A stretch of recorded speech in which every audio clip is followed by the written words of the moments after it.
Number 1 आपको अपने चश्मे या सनग्लासेस की फ्रेम अपने फेस के शेप के हिसाब से लेनी चाहिए। अब अपनी फेस की शेप फाइंड करना बहुत आसान है, लेकिन नहीं, ऐसे फाइंड नहीं करते अपने फेस की शेप। तो सबसे पहले अपने फोन को 6 फीट दूर रख के अपने बैक कैमरा से, मतलब अपने मेन कैमरा से फोन के अपने फेस की एक फोटो लो बिना कोई एक्सप्रेशन दिए। फिर आपकी हेयर लाइन जहां से शुरू होती है या होती थी वहां से लेके अपनी चिन तक एक लाइन बनाओ, ये है आपकी फेस लाइन। फिर अपने फोरहेड के बीचों बीच एक लाइन बनाओ, ये है आपकी फोरहेड लाइन। फिर चीक्स को दबा के ढूंढो कि आपकी बोन कहां से बाहर निकली हुई है, इन दोनों को जोड़ दो, ये है आपकी चीक लाइन। फिर अपने जॉ को दबा के वो पॉइंट ढूंढो जहां से आपका जॉ टर्न होता है, मतलब जहां से एकदम बोन निकली हुई है, उन दोनों को जोड़ दो, ये है आपकी जॉ लाइन। अब इन 4 लाइंस की लेंथ एक दूसरे से कितनी छोटी या लंबी है उससे पता चलता है कि आपकी फेस शेप क्या है। तो अब जब आपने अपने फोन पे ये फोटो के ऊपर सारी लाइंस ड्रॉ करनी है, उसके बाद एक स्केल से सारी मेजर कर लो एंड एक जगह लिख लो कि मेरी फेस लाइन इतने सेंटीमीटर, मेरी जॉ लाइन इतने सेंटीमीटर वगैरह। एंड फिर मैं स्क्रीन पे इंफॉर्मेशन डाल रहा हूं सारी फेस शेप्स के लिए, आप इससे मैच कर लो कि आपकी कौन सी फेस शेप बनी। अब जो भी आपकी फेस शेप बनी है उससे कंट्रास्ट करके आपको अपने फ्रेम्स लेने हैं। मतलब जैसे हम कपड़ों में बोलते हैं ना कि कंट्रास्ट करना है ताकि अच्छे दिखें, जैसे कि व्हाइट और ब्लैक अलग-अलग चीजें पहनना। अगर आपकी face shape Oval, round type की है, मतलब गोल-गोल टाइप की है, तो आप साथ में थोड़े से स्ट्रक्चर्ड फ्रेम्स पहनो, जैसे कि वेफेयर्स या फिर प्रॉपर रेक्टेंगुलर फ्रेम्स। लेकिन अगर आपका फेस ऑलरेडी थोड़ा सा स्ट्रक्चर्ड है, मतलब कि आपकी जॉ लाइन बहुत अच्छे से निकली हुई है या आपका स्क्वायर शेप है, रेक्टेंगुलर शेप है,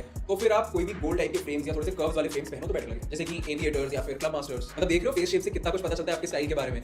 तो अगर अभी 2000 लाइक्स करवा दोगे तो फेस शेप के हिसाब से हेयर स्टाइल्स भी आ जाएंगे, बियर्ड स्टाइल्स भी आ जाएंगे। जो रूल नंबर 2, आपके ग्लासेस की विड्थ या मतलब उसकी चौड़ाई आपके फेस की विड्थ से मैच करनी चाहिए, क्योंकि बड़े ले लोगे तो आपके फेस बहुत बड़े लगेंगे एंड छोटे ले लोगे तो ऐसा लगेगा किसी बच्चे के चुरा के पहन रहे हो। तो इसके लिए अपनी जो टेंपल बोन्स होती है ना, मतलब ये साइड से, इन दोनों के बीच का एक बार डिस्टेंस एक स्केल से मेजर कर लो। फिर जब आप ऑनलाइन खरीद रहे होगे ना, तो उनके ऑनलाइन पेज के ऊपर 3 नंबर्स दिए होते हैं। एक तो वो होता है लेंस की विड्थ, दूसरा होता है बीच का जो ब्रिज होता है ना, इसकी विड्थ, और फिर तीसरा नंबर होता है कि पूरा टोटल कितना है। तो जो वो टोटल दिया होता है ना, वो आपकी जो टेंपल की विड्थ है उसके आसपास ही होना चाहिए। रूल नंबर 3, आपके जो सनग्लासेस के लेंसेज होंगे ना, वो अगर पोलराइज्ड हो तो वो मच बेटर होता है, क्योंकि वो लाइट की ग्लेयर कम करते हैं। और अगर आप सन में ज्यादा निकलते हो, मतलब कोई आउटडोर एक्टिविटी करते हो या फिर ड्राइव भी करते हो, तो भी बेटर विजन होता है। ऑल्सो प्लीज वो रिफ्लेक्टिव वाले मेरे हिसाब से मत लो, क्योंकि उसमें बहुत आसान होता है एक चीप टिकटॉकर देखना। ऑल्सो आपके स्पेक्टिकल्स के भी जो लेंसेज हैं वो अगर ब्लू कट वाले होंगे तो बेटर है, क्योंकि आपकी लैपटॉप या फोन की स्क्रीन से जो हार्मफुल रेज निकलती है ना, ये उसको ब्लॉक करता है। एक और चीज, प्लास्टिक वाले लेंसेज लोगे ना तो वो बेटर है, क्योंकि वो टूटते भी नहीं है जल्दी एंड इसमें स्क्रैचेस भी कम आते हैं ग्लासेस पर। रूल नंबर 4 है, आपको 1 से 2000 खर्च करने चाहिए और कोई 2 फ्रेम्स लेने चाहिए आपको, चाहे सनग्लासेस चाहे स्पेक्टिकल्स, ताकि आप हर टाइप के आउटफिट के साथ पहन पाओ। ये आप धीरे धीरे करके भी ले सकते हो, जैसे जैसे आप मनी सेव कर रहे हो। अगर सस्ते वाले ले लोगे, गंदी क्वालिटी वाले, तो बहुत जल्दी टूट भी जाएंगे, उनके लेंसेज पे बहुत गंदे गंदे स्क्रैचेस भी आ जाएंगे, और जो आपको अनक्लियर दिखेगा ना उस गंदे लेंसेज से, वो आपकी आंखों के लिए बिल्कुल भी सेफ नहीं। रूल नंबर 5, ब्लैक और ब्राउन बेसिक कलर्स हैं और हर आउटफिट के साथ मैच होते हैं। अगर ब्लैक ले रहे हो ना तो उसमें वो मैट फिनिश वाला लेना, क्योंकि जो वो ग्लॉसी चमकने वाला ब्लैक होता है ना, वो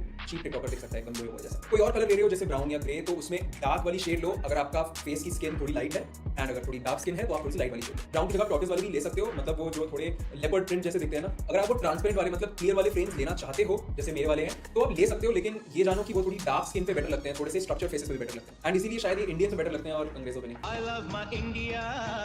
और अगर आपकी फ्रेम के कलर में कोई मेटल है तो उस मेटल को अपनी बाकी एक्सेसरीज के साथ जरूर मैच करना। फॉर एग्जांपल अगर आपकी फ्रेम में सिल्वर मेटल है तो आप उसको अपनी एक्सेसरीज की सिल्वर चेन या सिल्वर रिंग्स वगैरह से मैच कर सकते हो।